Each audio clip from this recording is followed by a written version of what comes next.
is Theories of Salem, presented by Emily Fott and me, Jack Hernandez.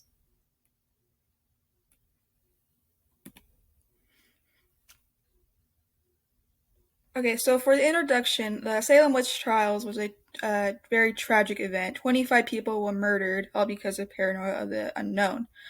But why did the event happen? How did it first start? We have no definite answer on what truly was afflicting the girls in the first place, but we have many theories. Some are more plausible than others. Theory 1 is mass hysteria. Mass hysteria is also known as mass psychogenic illness, and it's a condition where a large group of people show signs of illness all at once for no reason. This illness is most likely caused by extreme stress. Although symptoms of this illness are a wide spectrum, common signs are convulsions, contractions, tremors, paralysis, and laughing. Now, what really stands out to me are the first three, because the girls affected did all of those. And I believe that these girls underwent extreme stress, maybe religious stress, and started to react this way. So, theory two is ergotism. So, first published in 1976, Linda R. Corporal proposed her theory for the cause of the Salem witch trials mania. So, this is a condition where a person suffers from ergot poisoning. Ergots are fungus that infects grains, most commonly rye, by taking the place of individual grains.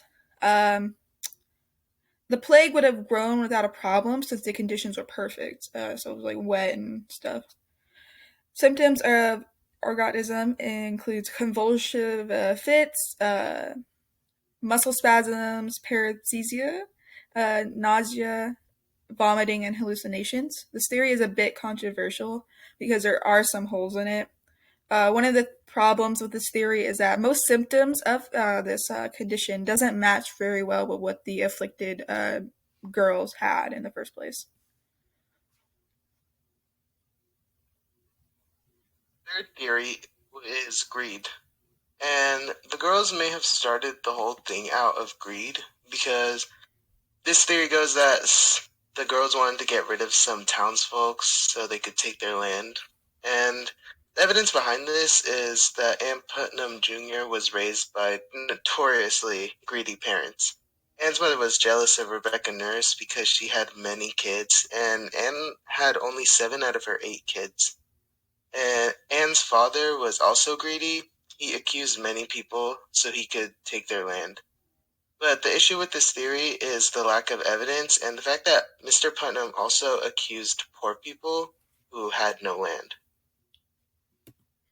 Okay, so theory four is the church. So this theory believes that the Puritan church feared that its people were valuing money more than Puritan values. The church may have wanted to get rid of the merchants. The church believed that the merchants were disregarding Puritan values with their love of wealth. The people at the church may have wanted to accuse the merchants so they could also take their land. Theory 5. Cold weather.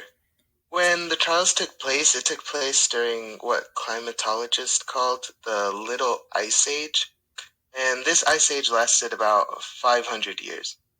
With this cold weather, it was a rough time to live and grow crops. Overall, life was miserable.